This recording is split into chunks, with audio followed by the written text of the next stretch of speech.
Hoy tenemos un espectacular invitado.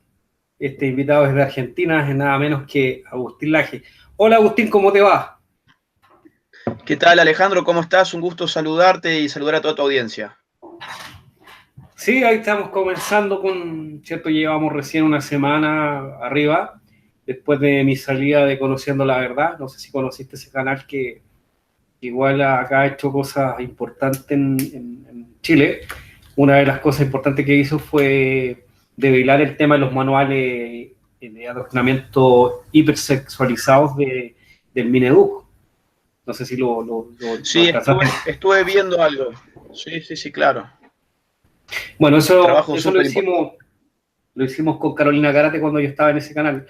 Bueno, ahora partí solo porque voy a la política y me parecía correcto hacerlo solo y no arrastrar a gente que no tenía intenciones políticas. Así que aquí estamos. Aquí estamos. Gracias, Agustín, por querer participar en mi canal y apoyar esta noble causa. ¿Cómo te ha ido a ti? ¿Cómo has estado? Yo me imagino que muy agotado. Mira, bastante agotado desde hace más de 2 años, en verdad, porque yo vivo en la ciudad de Córdoba, Argentina, pero los últimos 2 años no he tenido patria, digamos, por así decirlo, ¿no? He Ya. estado girando por toda América y algo de Europa también, y la verdad es que estoy muy poco tiempo en mi casa, lo cual me ha retrasado también con otros proyectos. Yo hace 4 años estoy escribiendo un libro que lo quería sacar en marzo de este año y con tanto viaje se me fue retrasando, así que ahora vamos a ver si lo puedo sacar a fin de año o a principios del año próximo.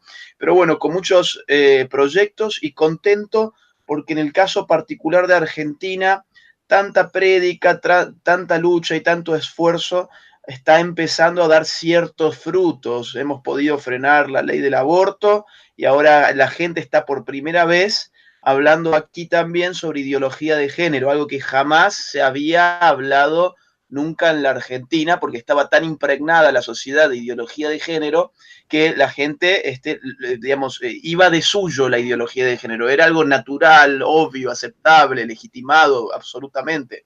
Entonces ahora todos estos paradigmas están empezando a resquebrajarse y hay una discusión incipiente que yo creo que va a ser muy productiva. Te felicito. A ti y a Nicolás Márquez, un gran abrazo a ambos. Gracias, Decirles gracias. también que en este ejercicio han sido uno de los puntales y nosotros lo hemos seguido. O sea, nosotros hemos seguido bien de cerca tu carrera, al menos yo, con ¿cierto? El famoso el libro negro de la nueva izquierda, ¿cierto? Que en realidad refleja todo, según mi pensamiento, pues lo recalco, todo lo que estamos viviendo hoy en día. Entonces ha sido algo muy importante como una guía. Vos sabés que cuando el libro apenas salió, el primer lugar al que fuimos a presentarlo fuera de la Argentina fue Uruguay, pero el segundo lugar fue Chile, invitado yo sobre todo por el Dano Austral. Y era bastante gracioso porque mucha gente en Chile, en su momento, hace 2 años, me trató de alarmista, de conspiranoico, de que lo que yo hablaba era una estupidez inventada por mí y que esto no iba a llegar nunca a Chile porque la sociedad chilena no era así, que yo estaba evaluando mal las cosas y que mi tesis era absurda. Este, Ojo, no estoy hablando de las izquierdas, estoy hablando de gente que piensa como nosotros. Estoy hablando de fundaciones liberales, estoy de acciones y de políticos en general vinculados con la Te centro puedo, derecha. te puedo hacer presente algo. ¿Cómo, perdón? Te puedo hacer presente algo. Sí, sí, sí, claro. Es que de lo que hablas tú, yo te voy a comentar que hace 3 semanas atrás yo fui presidente 2 años de un club de tenis. Sí. Y soy jugador de tenis y todo el cuento. Y me invitaron mis compañeros de ese club. No lo voy a nombrar, pero ya es un club acá de Maipú. Y le abro el notebook y le empiezo a contar toda esta historia de lo que es la ideología, de la ley de identidad de género, de lo que estamos viendo con la inmigración, todas estas cosas que era obviamente un proceso, un plan macabro, ¿cierto? De la ONU y de muchos poderes que hemos sufrido por ello. Y ellos veían, tal como dices tú, este tema años luz. Imagínate que ya ayer se acaba de promulgar la ley y esta gente, como digo, compañeros que yo incluso me discutí, y mostrándole, o sea, con argumentos empíricos, con los hechos, con el tema de los documentos que están firmados desde nuestro gobierno hacia la ONU, y ni así lo creían. Entonces, si tú me dices eso, me comentas eso, ¿qué quieres que te diga? Si te estoy hablando que hace 3 semanas yo le hablé y ya no han promulgado la ley de identidad de género, porque ellos viven en otro mundo. Claro. Para eso quería hacerte presente. No, sí, es cierto. Hay gente que por más que les pongas todas las evidencias en el rostro, en el medio del rostro, la gente cierra los ojos porque quiere seguir pensando que el rey, que en verdad está desnudo, tiene ropa. Quieren pensar eso, ¿no? Y los que estamos gritando que el rey está desnudo somos nosotros. Y hay gente que, bueno, para mantenerse en la creer que las cosas están muy bien, niegan la realidad. Y incluso en Chile hay un liberalismo que es muy fuerte, hay fundaciones liberales muy importantes. Yo he estado por allí tomando cursos, digamos, he tenido siempre mucho vínculo con el mundo liberal chileno, y yo les decía, hace 2 años, les indicaba, esto no puede funcionar sin estatismo, y más todavía, no puede funcionar sin un mega estatismo que venga de organizaciones internacionales que empiecen a dictaminar qué tienen que hacer a su vez nuestros estados. Entonces, cuidado, la ideología de género no es propio de una evolución espontánea, libre de la sociedad, es una imposición. Y si el liberalismo se define como aquel conjunto de ideas que tiene aversión por la intervención del Estado en los asuntos humanos, entonces, ¿cómo pueden ustedes como liberales estar mirando hacia otro lado cuando acá hay un riesgo patente? Y bueno, las respuestas eran generalmente nulas, eran que yo me estaba inventando todo y que las cosas no iban a ser así. Y otra cosa que yo les dije con mucho tiempo fue: cuando vuelva Piñera, ustedes van a tener una crisis de feminismo, porque la nueva izquierda opera cuando la izquierda no tiene poder. Cuando la izquierda ha perdido el poder del Estado, las máscaras de las nuevas izquierdas salen a las calles para generar caos social contra el gobierno de turno, digamos, no izquierdista. Y me decían, no, estás loco, que eso puede pasar en Argentina porque los argentinos son así, pero los chilenos no somos de esta forma. ¿Qué pasó? Asumió Piñera y tuvieron una crisis política con el feminismo. Entonces yo digo, ahora los que, digamos, empieza a escucharnos cada vez más parte de la sociedad en América Latina en general, porque lo que hemos dicho en los últimos años se ha venido cumpliendo. Sí, ¿qué opinión te merece Piñera? Bueno, nosotros ya prácticamente lo perdimos, o sea, es un tipo que nosotros fue la última esperanza que teníamos en esta pasada, y votamos por él, no siendo de mi gusto, mi candidato era Kast. Lamentablemente sabíamos que no iba a ganar y votamos por él esperando que hicieran la restauración que nosotros creemos que se tiene que hacer.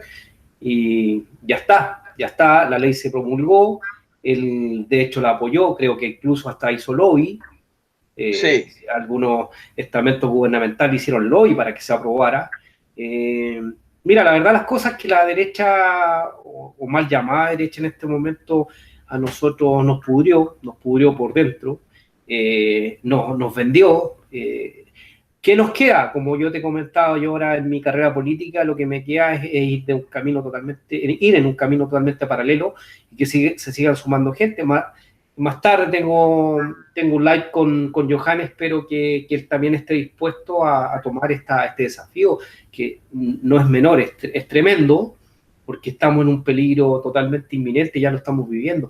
No sé qué opinión te merece todo lo que te he comenzado. Mira, acá hay un problema que es que tiene que ver con la política y tiene que ver con la historia política reciente.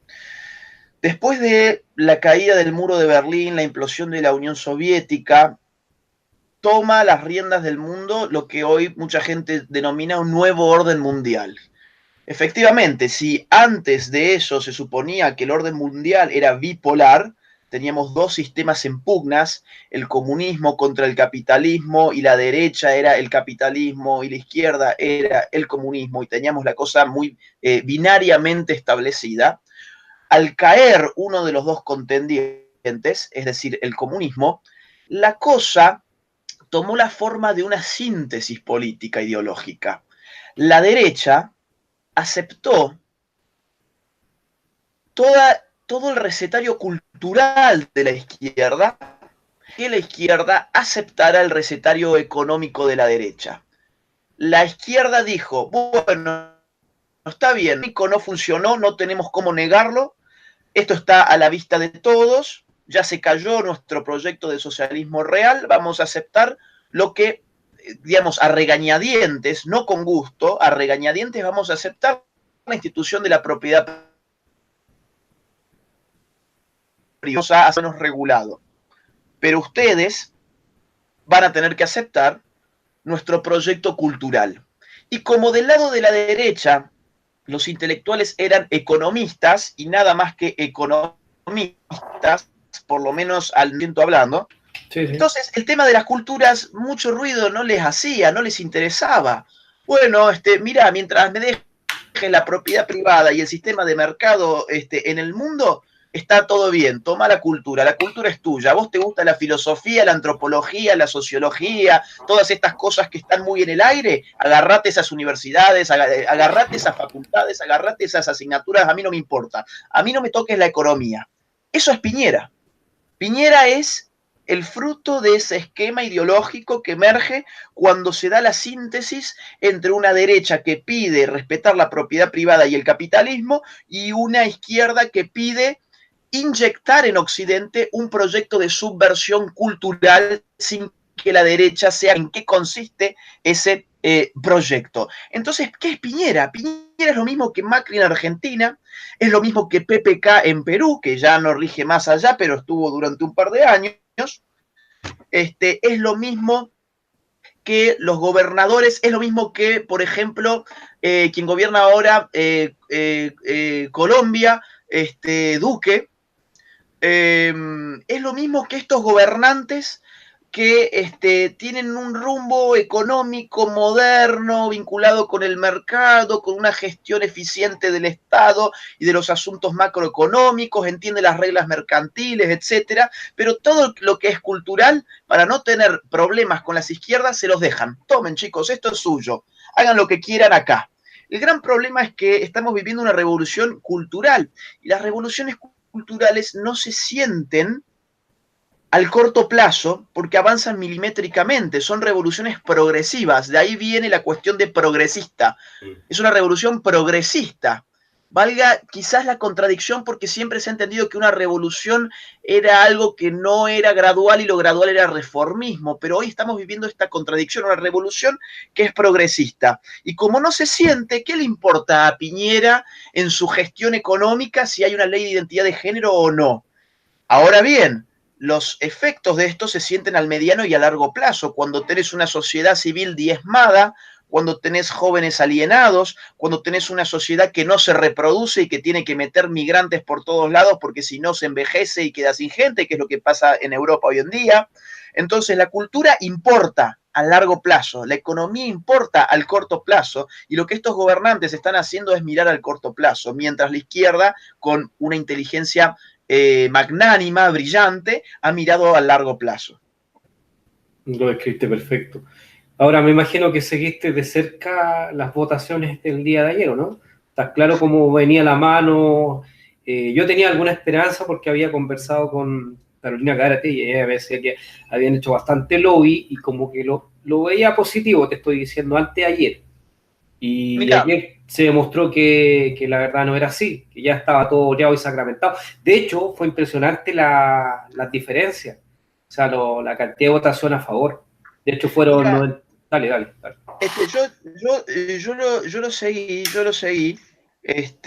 Lo que tengo entendido, pues obviamente no soy de Chile y entonces solamente puedo ver un poco superficialmente las noticias, no estar en el campo donde estas cuestiones se cocinan, a uno le deja información muy superficial quizás, pero lo que yo tengo entendido es que se esperaba un resultado un poco más ajustado del que se arribó, se esperaba una resistencia cuantitativamente más eficaz, si bien parecía que la ley iba a salir, se esperaba algunos votos más en contrario, y la verdad yo creo que esto habla muy mal sobre la formación de la derecha en Chile.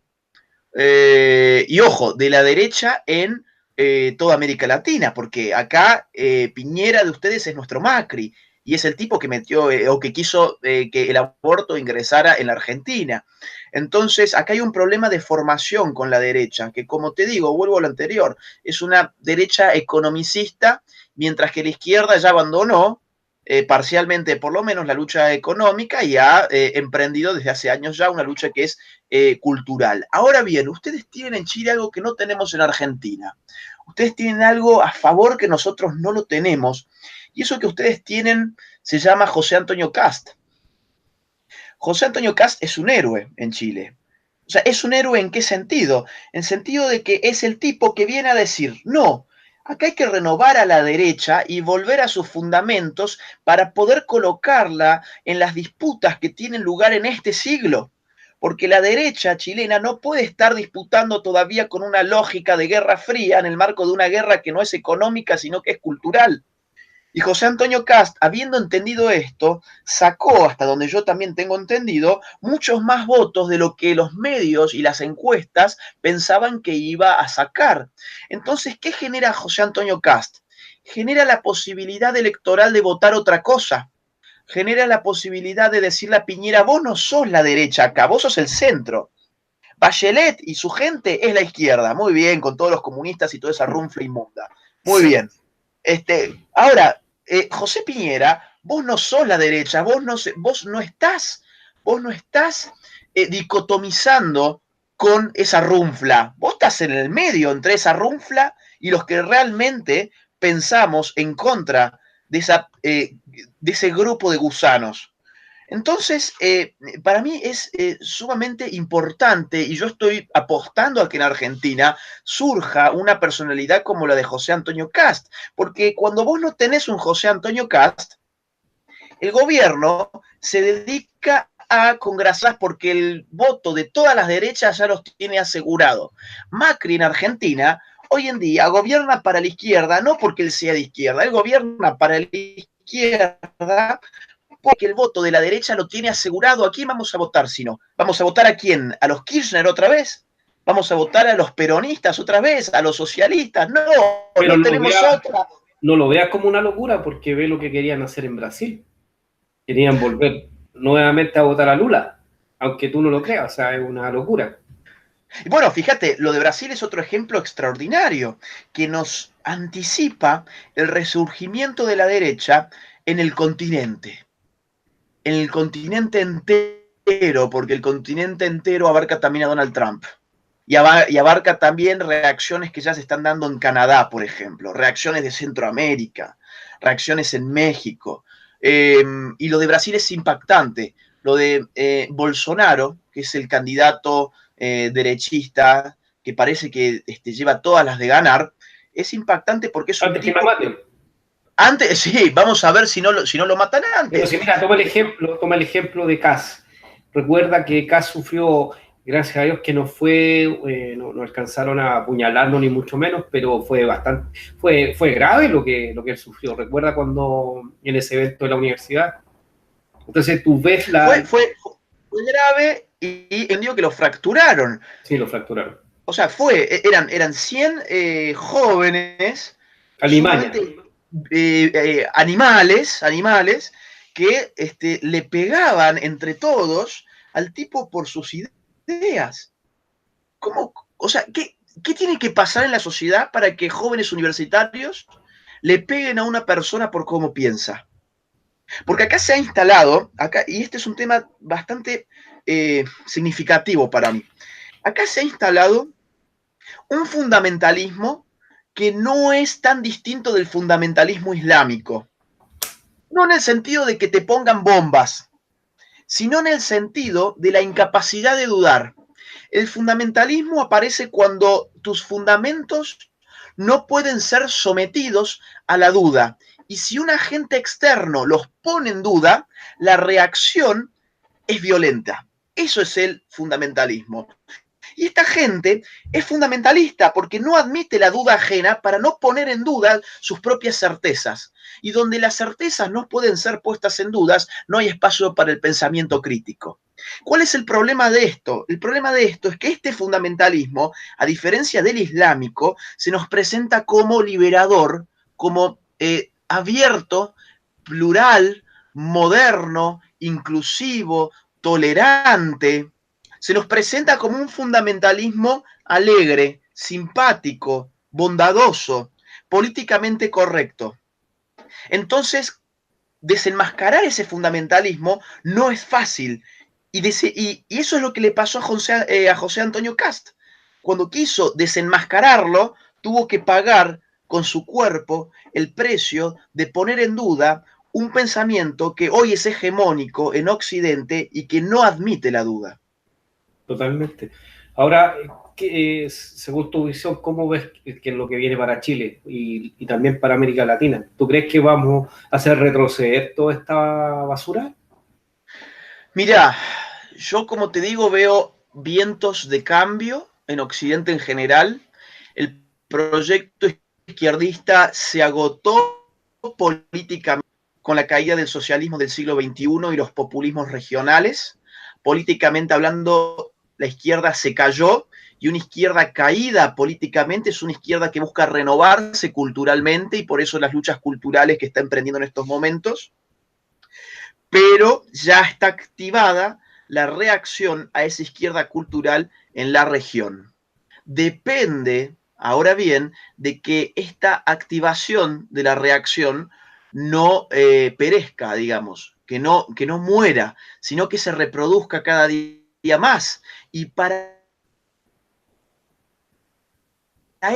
que yo también te felicito a vos por la decisión que tenés de meterte en la política, porque es importante dar una lucha cultural, pero cuando uno tiene el aparato de la política, esa lucha cultural puede amplificarse. Brasil va a ser una pieza clave en esta reacción si Bolsonaro gana las elecciones. Es un candidato que ya ha dicho que está en contra de la ideología de género, está a favor de la vida, está a favor de la familia, está a favor del mercado, está a favor de la propiedad privada. Es un candidato ideal.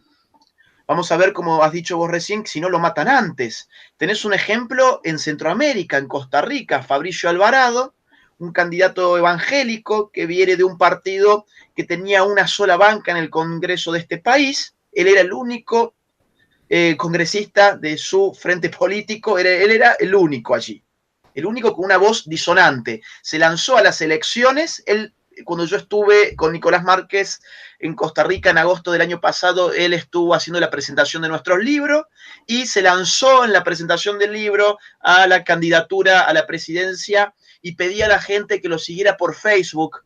¿Por qué razón? Porque, bueno, su marketing era una página de Facebook y yo pensaba, este tipo está loco, ¿cómo está haciendo esto? No tiene ninguna posibilidad de ganar, no tiene estructura, no tiene financiamiento, no tiene un partido político fuerte, no tiene medios de comunicación más que una página de Facebook, y el tipo ganó la primera vuelta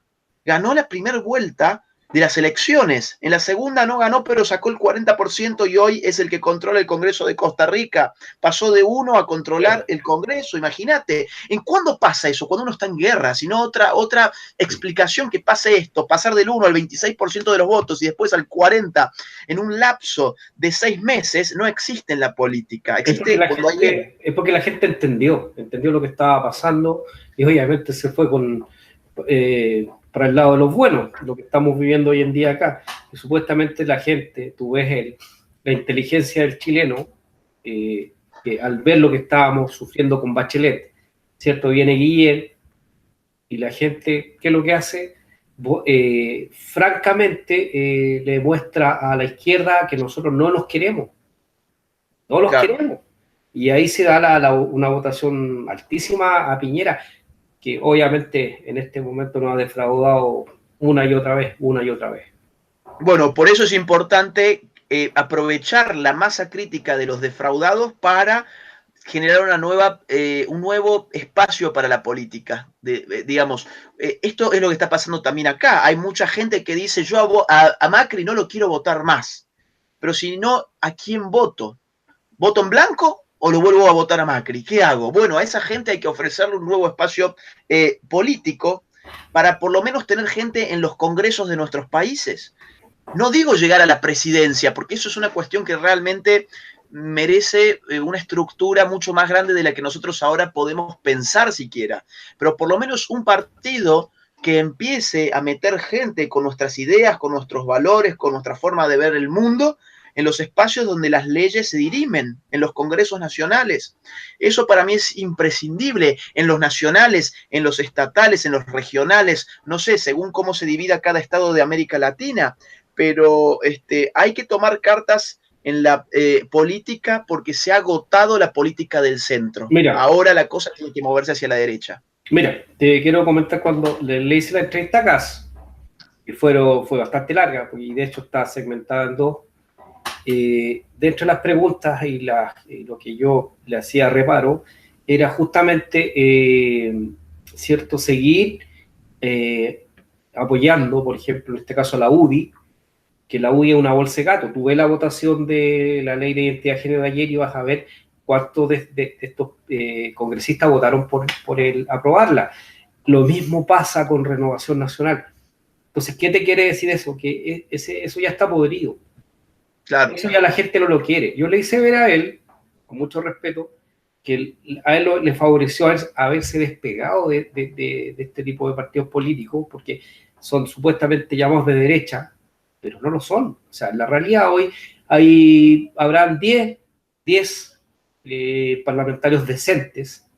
Yo conozco, también he entrevistado a algunos, por ejemplo a Romero, que es un excelente tipo y es tal cual, en persona y en público, el tipo tiene, o sea, lo que piensa lo dice y así se maneja en la vida, y como político es de lo rescatable. Hay unos cuantos, como te digo, que eso deberían de dimitir y pasarse a esta nueva derecha, que es la que estamos nosotros formando, creando. Y Kass debería dar un paso definitivamente al costado, y como te digo, porque la gente lo va a apoyar. Yo eso estoy más que seguro. Estoy más que seguro que eso va a funcionar, porque es lo que la gente quiere. La gente está muy defraudada y quiere restauración del país. Si tú hablas, por ejemplo, con cualquier persona, en cualquier lugar, obviamente va a tener gente con el cerebro lavado, pero muchas de las otras personas, o en la mayoría, no te compran esto. No te compran esto, no te compran el tema de la identidad de género, como digo, el tema de la inmigración, el buenismo, porque también saben que le afecta. La gente está aburrida, está, como te digo, ya totalmente trastornada sus vidas por el hecho que les metieran 1,5 millones de inmigrantes, sobre todo en las periferias de Chile, Agustín. Tú ves en los centros hospitalarios donde ya ahí hay una guerra, porque Claro, ya el chileno se levantaba a las 6 de la mañana para conseguir un número que así se atiende, y para estar de los primeros, para alcanzar esa atención, porque no dan abasto. Imagínate ahora peleando con yo fui a hacer una pequeña nota con Izquierdo, con Sebastián. Sí, amigo mío. Sí, y nos dimos cuenta que el 90% de la atención era brindada a los extranjeros. Y fíjate tú que conversamos en voz en off con el director del centro médico y nos comentaba que ya estaba colapsado, ya no daba para más allá. Y de hecho, lo peor de esto es que ya teníamos enfermedades que estaban erradicadas hace mucho tiempo en Chile. Entonces, como te digo, todo este buenismo ya la gente no se lo traga, Agustín. Lo que necesitan sí son referentes. Mira, yo creo que hace falta referentes y como dijiste hace un rato, hace falta un nuevo espacio político donde se pueda filtrar toda la podredumbre de los partidos del centro hacia la derecha ya existentes, que después terminan votando en favor de las izquierdas.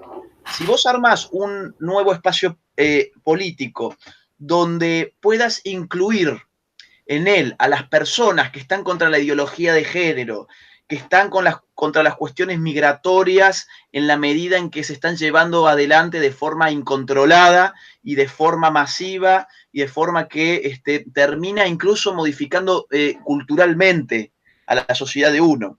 Si vos podés sumar a los liberales pro mercado, que sin embargo tienen una conciencia crítica respecto de lo que son las revoluciones culturales.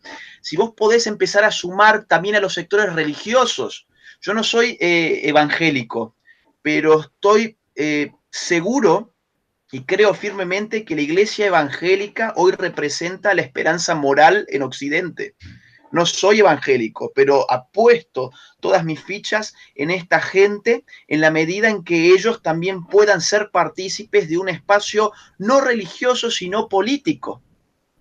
Entonces, están dadas las condiciones y los sectores y las causas y los discursos y las demandas para poder armar un nuevo espacio político.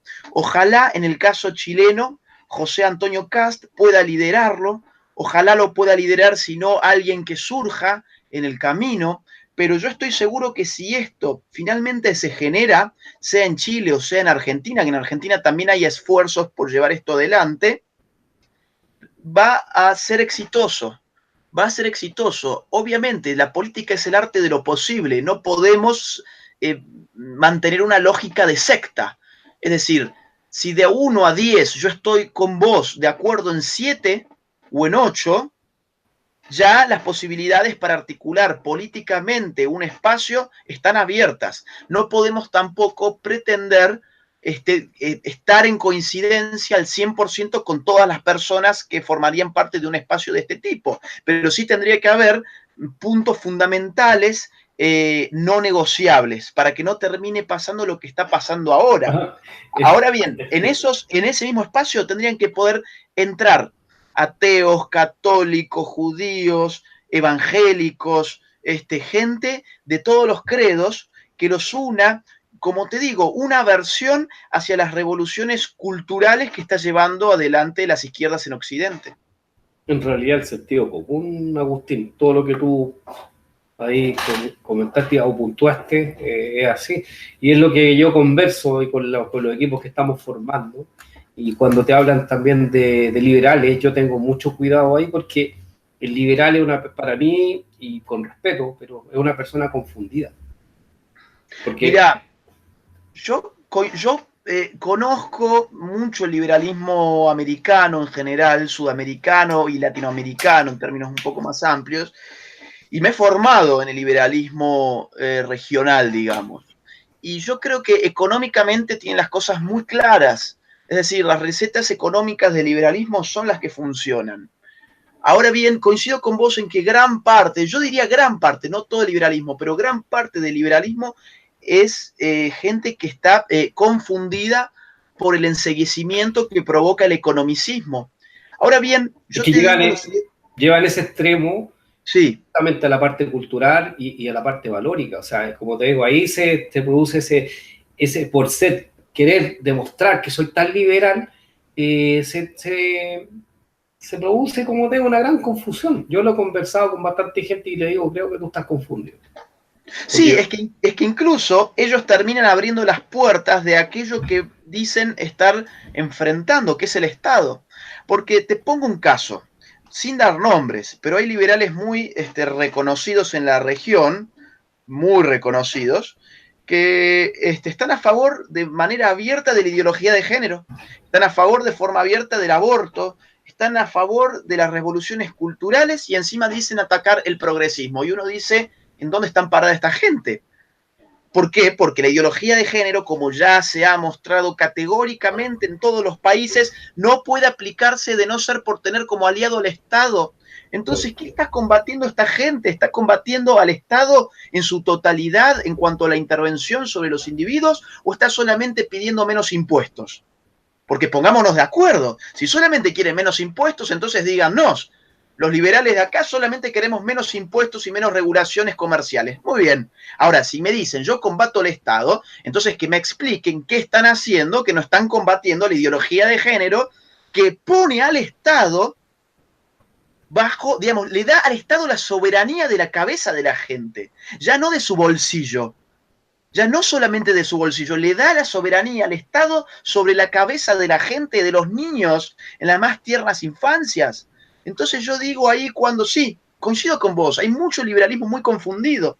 Hay liberalismo que está confundido por corrección política porque teme que les digan que son conservadores, que son de derecha, entonces están muertos de miedo de ser acusados por las izquierdas en ese sentido, entonces mejor con esos temas no nos metemos. Y hay otro liberalismo también confundido, que no puede ver la cuestión, porque si no ve una ecuación económica, si no ve que la cosa se relaciona con el ingreso, con los impuestos, con la cosa fiscal, entonces no ve cómo la libertad se puede afectar. Y hay un liberalismo confundido que en verdad no está confundido, sino que tiene mala fe y que realmente que son zurdos que no quieren pagar impuestos. Ese es el liberalismo de mala fe, ¿no?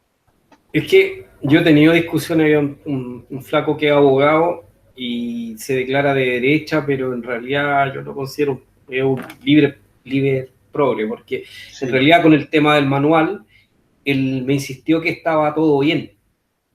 Entonces, ahí hay un problema. O sea, si tú no puedes distinguir algo que está mal de lo bien, y si más encima se ha hecho un estudio por una psiquiatra, una perito forense y un abogado, y los tres concluyen que hay delito, que realmente hay algo que es totalmente anómalo hacia los niños, y premeditado, yo te digo, es un problema. O sea, esa persona, como te digo, está totalmente confundida.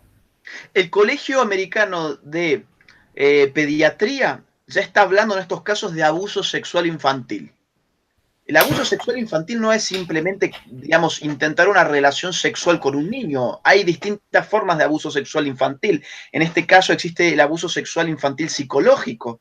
Acá en Argentina estamos con un tema que se llama educación sexual integral, que desde la más tierna infancia le enseñan a los niños no cómo funciona la sexualidad humana, sino que le enseñan ideología de género, es decir, no es educación sexual, es adoctrinamiento en ideología de género. Y los otros días salió una madre de familia en la televisión contando que su hijita de 9 años había vuelto del colegio choqueada, psicológicamente afectada, diciendo que en clases se sintió desnuda. Se sintió desnuda, ¿por qué? Porque en la clase de supuesta educación sexual, con 9 años, lo que les enseñaron fue cómo masturbarse y cómo masturbar al compañerito. Bueno. Con 9 años. Y ella dijo, me sentí desnuda, mami. Yo cuando escuchaba a la madre contar esto en la televisión, digo, acá está de lo que ha venido hablando el Colegio Americano de Pediatría respecto del abuso sexual infantil. Y ahora tenemos al Estado abusando sexualmente de los niños. La ideología de género es el abuso sexual infantil por parte del Estado sobre los niños de nuestros países. Eso es atroz, eso nadie de la derecha lo puede admitir, eso nadie que se diga liberal lo puede admitir. Entonces, acá hay que filtrar, acá hay que empezar a pensar cuál es la gente que realmente tiene nuestros valores, cuál es la gente que realmente ha comprendido el fondo del asunto y cuál gente está pululando en el centro, miedosa con la izquierda, con mucho temor de que le vayan a acusar de algo que hiera sus sentimientos.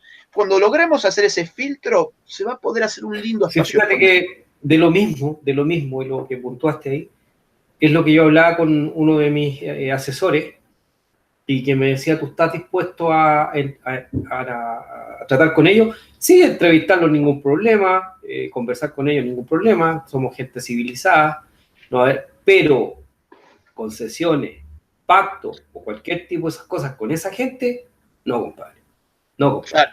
ningún lado, a ningún lado. Yo con esa gente no me caso, ni sería capaz de venderme, porque sería entrar al mismo círculo que tú estabas hablando. Pero que habla Andrés, no. De hecho, yo le hacía presente a la gente, porque esto se especuló cuando yo hice presente que iba a la política, y me pareció correcto generar un contrato vinculante. Claro. Este contrato vinculante, antes de cuando tú salgas elegido, firmarlo, ¿cierto?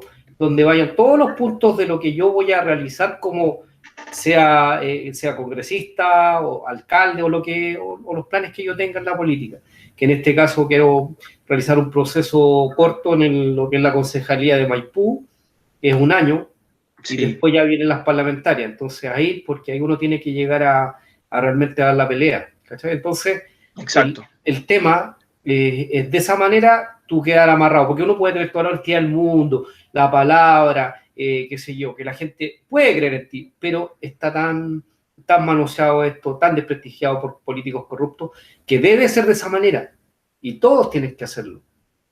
Efectivamente, ya llegó la hora de que nosotros los ciudadanos de a pie nos pongamos al frente de lo político, porque hay mucha gente que dice, no, a mí la política no me interesa, como si la falta de interés por la política anulara de alguna forma el impacto que la política tiene sobre sus vidas.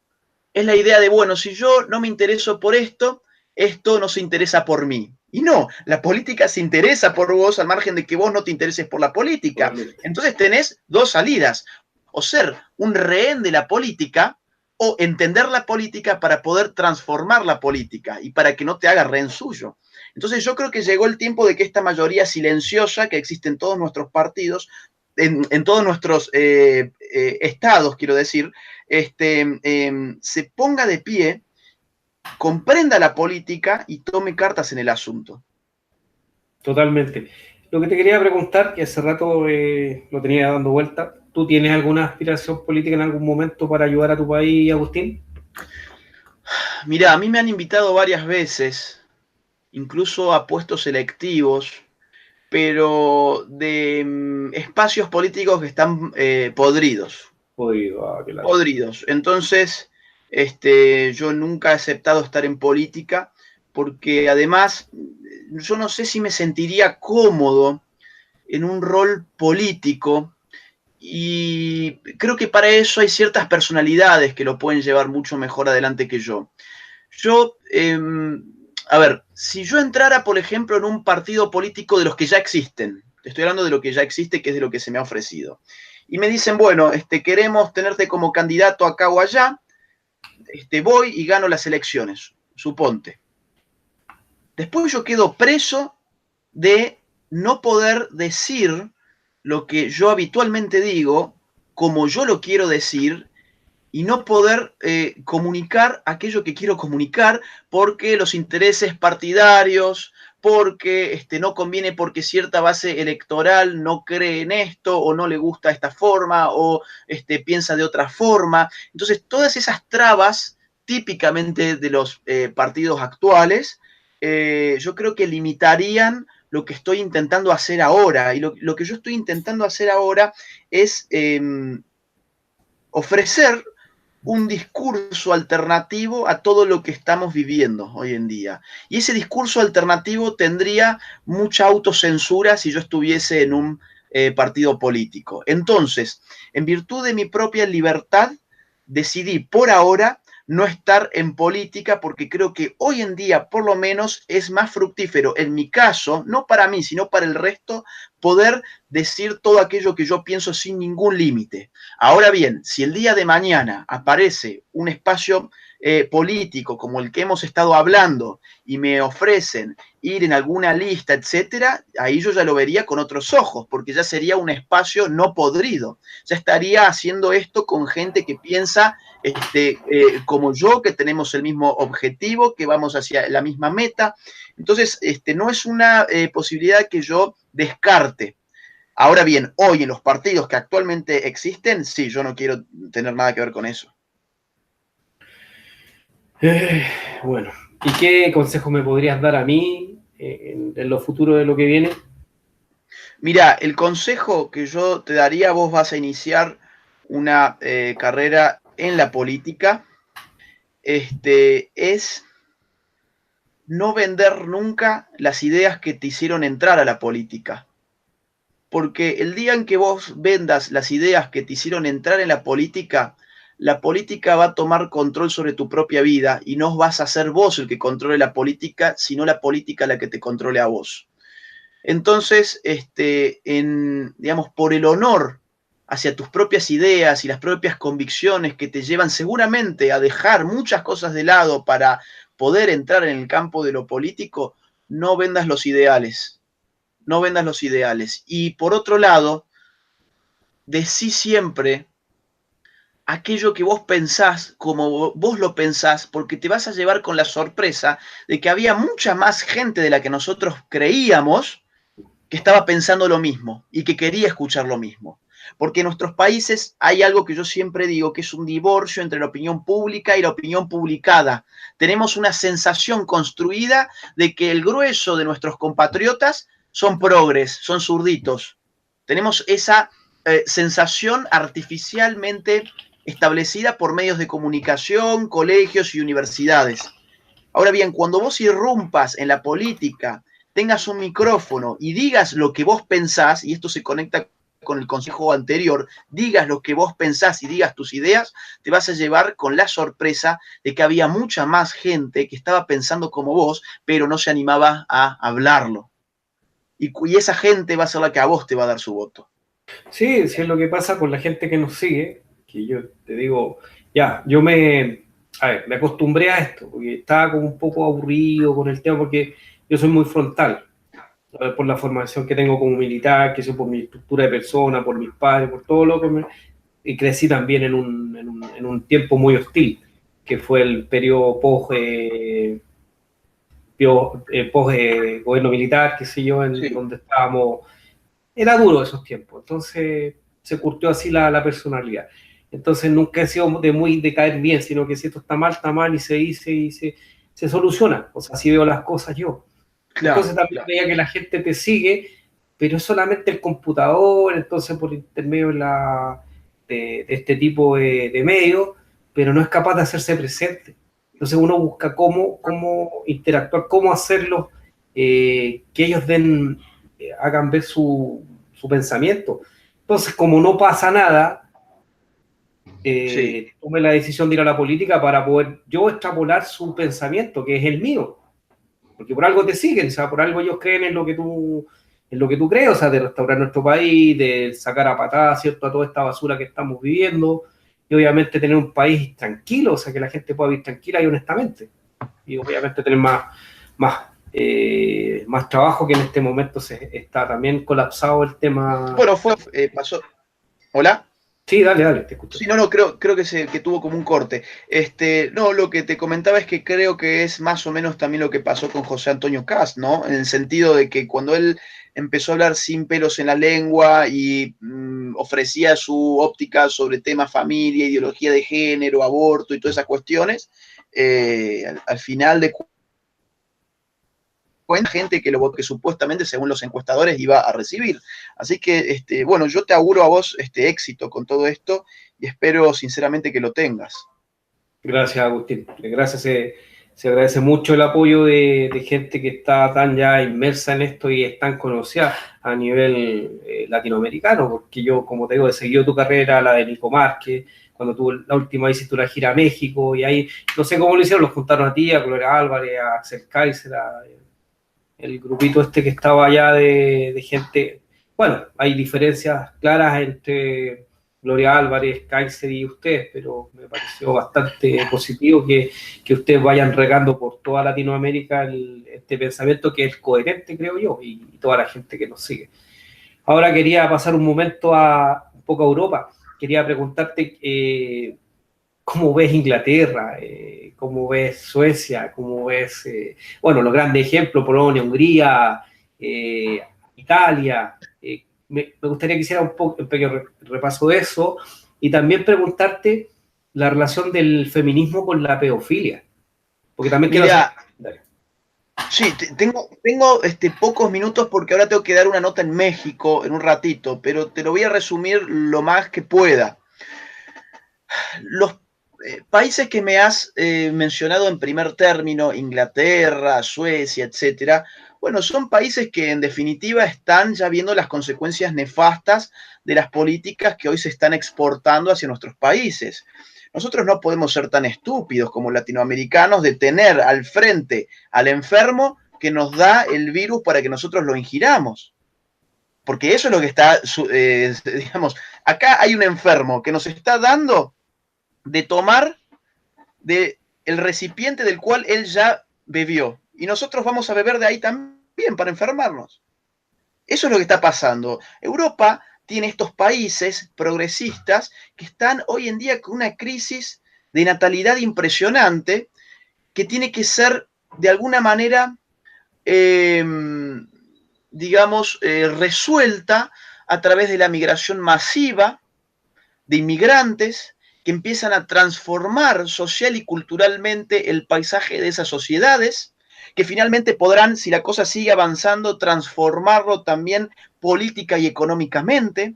Es decir, esto no es gratuito, no es, bueno, abramos las fronteras que no pasa nada y que vamos a resolver todos nuestros conflictos porque somos todas personas racionales. No, cuando uno abre de esa forma las fronteras y tiene, por ejemplo, en el caso sueco, tengo entendido que los pronósticos son en los próximos años llegar a un 30% de gente islámica, modificaste culturalmente por completo a ese grupo humano, lo modificaste por añadidura políticamente, económicamente, socialmente. Entonces, estas cosas no son gratuitas. Y uno empieza a ver cómo estos países y estos estados dan a veces también señales contradictorias.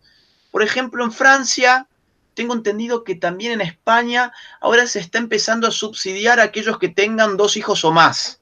No dice, bueno, por un lado subsidias al que tiene 2 hijos o más y por otro lado, desde el Estado se está una promoción de la ideología de género que atenta contra la, digamos, contra el hecho de que la familia se fortalezca como institución social que reproduce a la sociedad.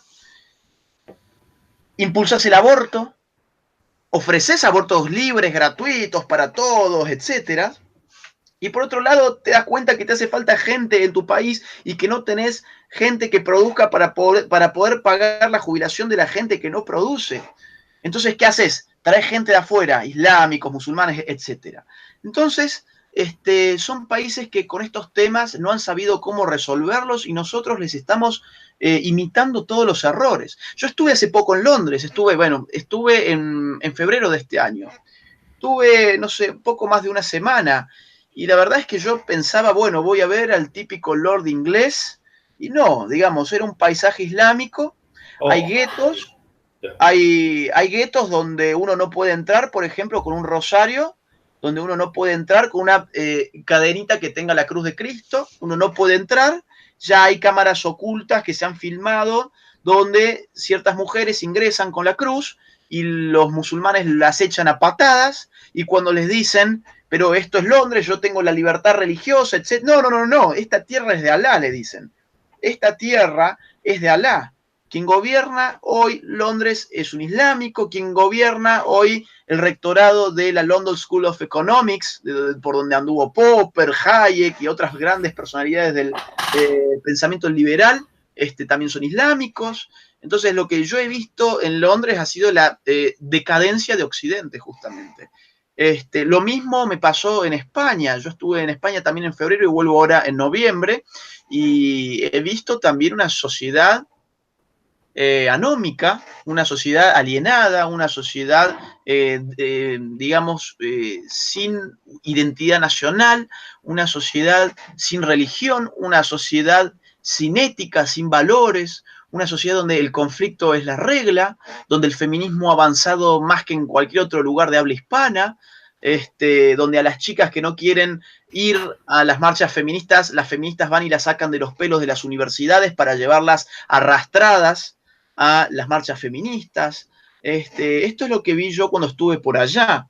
Y ahora bien, en Europa del Este hay una reacción que es muy interesante de otros países que vos también me has traído a colación, ¿no?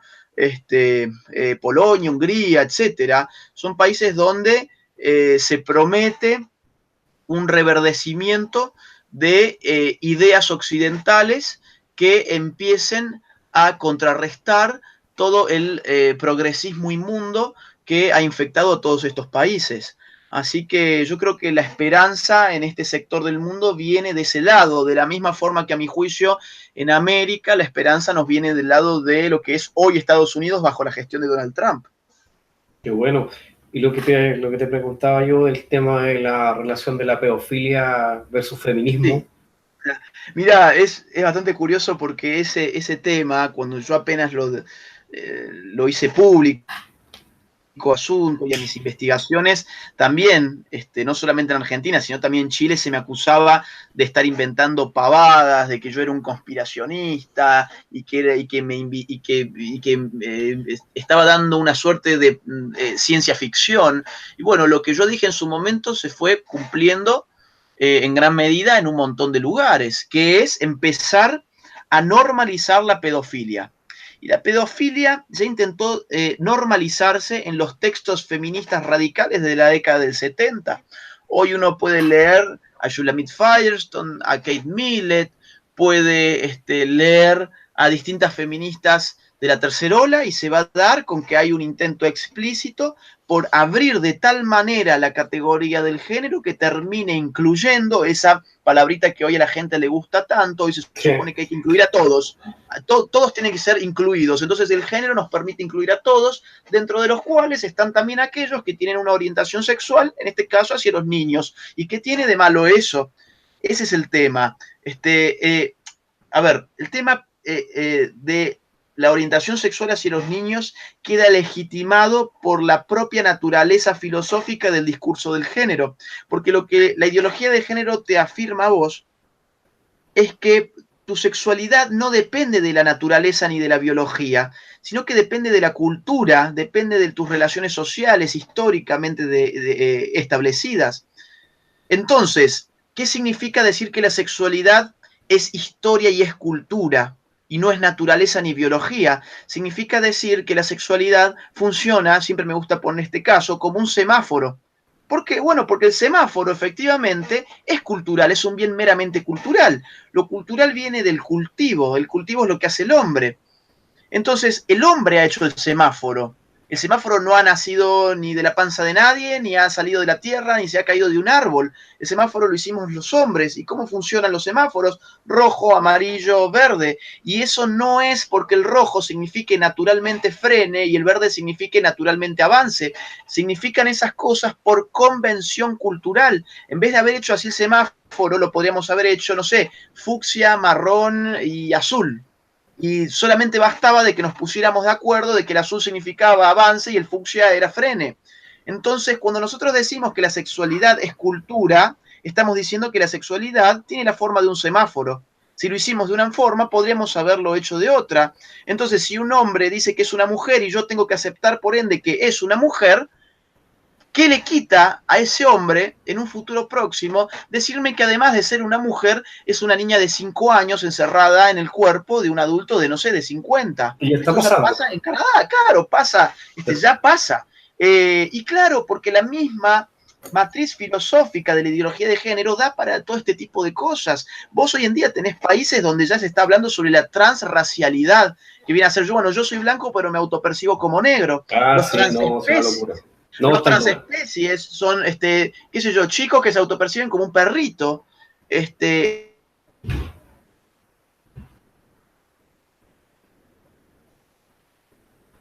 Agustín.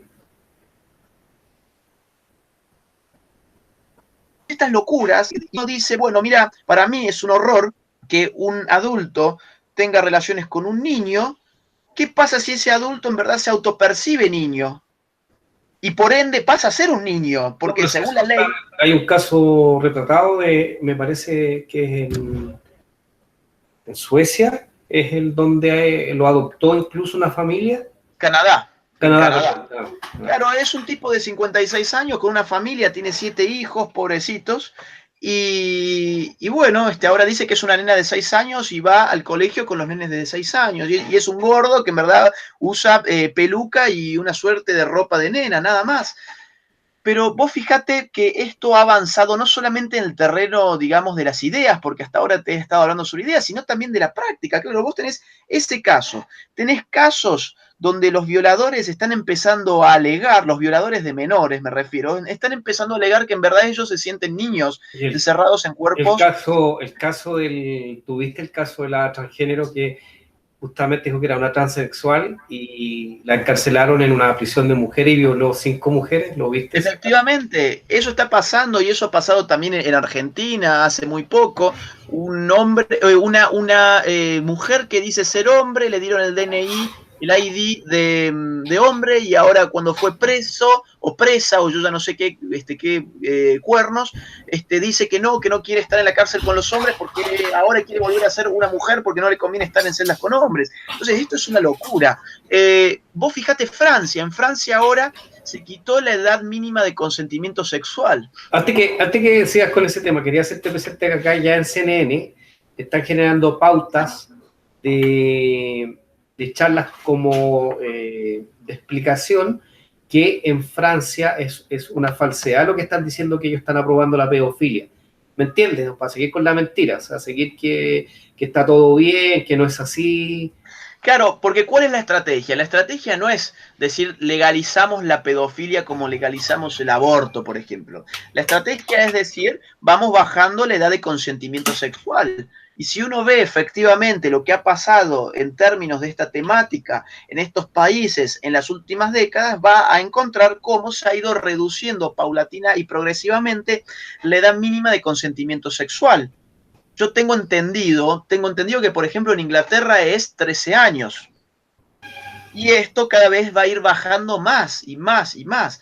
Y en Francia directamente se terminó con una edad mínima de consentimiento sexual.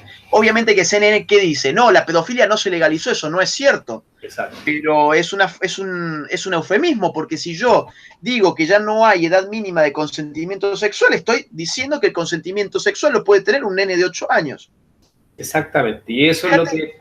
Pero ya lo están haciendo, te voy a mandar después el link donde CNN pone a dos chicas y no pueden ser más progresistas, donde justamente usan el eufemismo. Yo te voy a mandar el link después para que tú lo veas. Mira, y aparte en Inglaterra, a ver, tenemos casos de medios que ya están poniéndose en favor de la pedofilia también de manera elíptica, ¿no? Es decir, sin que la gente en general se dé cuenta, pero vos tenés notas de la BBC, nada menos que de la BBC, contándole al público los pesares que tienen que llevar adelante los pedófilos, porque bueno, pobrecitos, tenemos que todos apenarnos por ellos, por lo que les toca vivir, de tener orientación sexual hacia los niños. TEDx fue la que hizo con una charla. Bueno, y TEDx, o sea, nada más y nada menos que TEDx, que es este formato internacional súper importante en el mundo de charlas, de speech, en Alemania tuvo su TEDx en favor también de los pedófilos. No, tenemos que incorporarlos, incluirlos en la sociedad, están sufriendo. Es una condición, dijo la niña. Es una condición, no es culpa de ellos, no es culpa de ellos tener atracción hacia los niños. Entonces, así es como empieza la ventana de Overton. Sí. Empezamos con ciertas aceptaciones que empiezan a ser cada vez más comunes hasta que llegamos a aceptarlo finalmente del todo y hasta que llegamos a aplaudirlo. Qué bueno que se liberen, qué bueno que puedan tener relaciones sexuales con niños. Obviamente que todavía no estamos en esa instancia de la ventana de Overton. Estamos en una primera instancia donde esto empieza a difundirse con un discurso que al que lo recibe le da culpa y le da la sensación de que, bueno, no eran tan malos, es gente que sufre, sí, son seres humanos que están sufriendo, entonces yo, ¿por qué lo tengo que estigmatizar? ¿Te das cuenta? Así empieza todo esto. El discurso de Bellolio ayer en el Congreso, sí. Cuando justamente para argumentar que era positivo legislar a favor de la ley de identidad de género, va justamente a lo que estaba hablando tú, de lo que sufren y de todo el buenismo, siempre victimizarlo, es siempre los mismos ejemplos, siempre los mismos argumentos. Claro, sí, siempre tratan de generar víctimas, porque con esto voy ya dando cierre, porque, insisto, me van a llamar ahora de México, pero yo tengo la sensación de que estamos viviendo en una sociedad donde ser víctima es ser cool. Ser víctima a uno no lo pone en una posición de inferioridad respecto del sistema, sino que al revés, la condición de víctima a uno lo hace hacedor y privilegiado por el sistema. Entonces todos queremos ser víctimas de algo. Entonces esto no es una casualidad que todas estas demandas, discursos, ideas vengan por lo general de las clases medias altas y las clases altas, universitarias. ¿Por qué? Porque ellos también quieren ser víctimas. ¿Por qué razón? Porque son de izquierda. Sí, son de izquierda, la izquierda es victimista, y aparte son burgueses de izquierda, no son obreros de izquierda. Son burgueses de izquierda y son gente con plata que es de izquierda, que tiene culpa además por tener plata y ser de izquierda. Entonces, ¿cómo solucionan esa culpa? Pues poniéndose en lugar de víctima, ya no de la víctima explotada por un sistema económico, porque ese sistema económico les da muchas cosas a ellos. Lo que lo que ellos necesitan ahora es sentirse víctima de algo intangible, porque en el mundo de lo tangible van a encontrar que los privilegios los tienen ellos. Entonces, quieren ser víctimas las mujeres. Vos fíjate que siempre son las mujeres de clases medias altas y altas las más feministas. Sí, totalmente. Claro, o sea, quieren ser víctimas por las orientaciones sexuales y por esto y por lo otro, y es el mundo del victimismo. Ahora bien, ¿qué le interesa a un pobre chileno, a una persona pobre de Chile que está juntando sus moneditas para poder comprar un litro de leche? ¿Qué le interesa el lenguaje inclusivo, el todes? ¿Qué le No, de interesa ninguna forma. Yo tenía ayer cuando me trajeron la carne, el proveedor, y estaban los muchachos, no sé cómo le dicen en Argentina, acá el cargador, pues el que carga la carne. Sí. Ya, y me explicaba que le costó tanto ajustar sus peculios, 1.200.000 para poder ponerlo en esa libreta que le piden para la vivienda. Y le hablaba yo de esto y es como que tú le hablas en chino, po.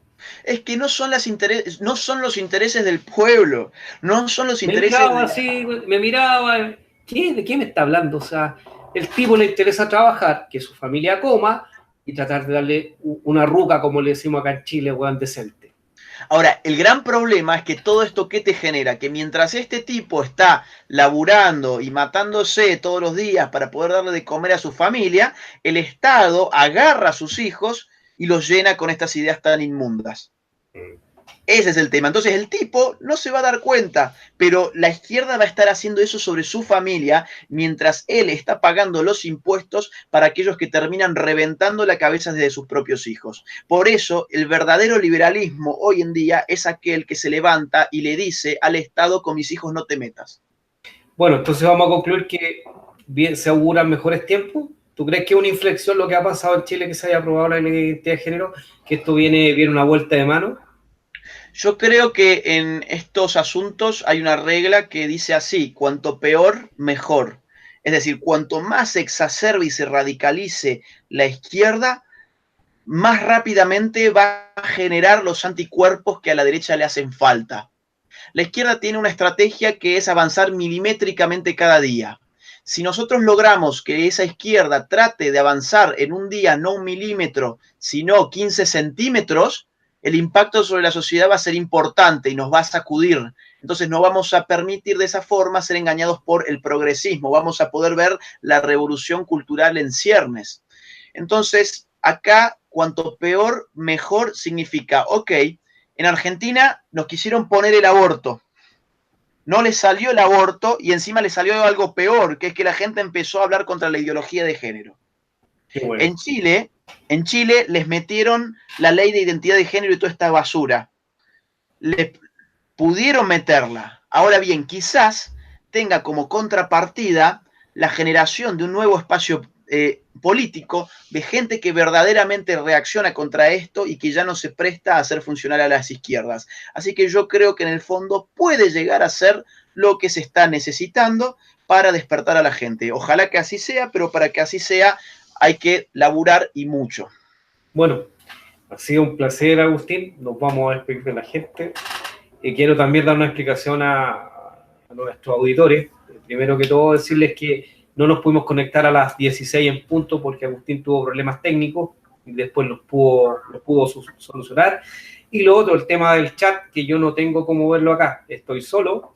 He hecho el programa, todos estos últimos programas los he hecho solo, por ende no he podido yo responder porque estoy pendiente de lo que estoy hablando con Agustín. Así que, dadas las disculpas, nos despedimos y nos vemos en un par de horas más cuando estemos con el nacional libertario Johannes Kaiser.